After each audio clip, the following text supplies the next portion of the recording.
महोत्सव की भव्य शुरुआत लाखेरी बूंदी नगर में पारंपरिक आस्था और उत्साह के साथ 5 दिवसीय महोत्सव का शुभारंभ आज धूमधाम से किया गया। महोत्सव का उद्घाटन नगर पालिका के अधिशासी अधिकारी नरेश राठौड़ ने गणमान्य नागरिकों की उपस्थिति में फीता काटकर किया।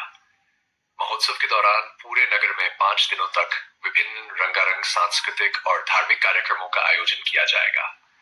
पहले दिन नाना देवी माताजी मंदिर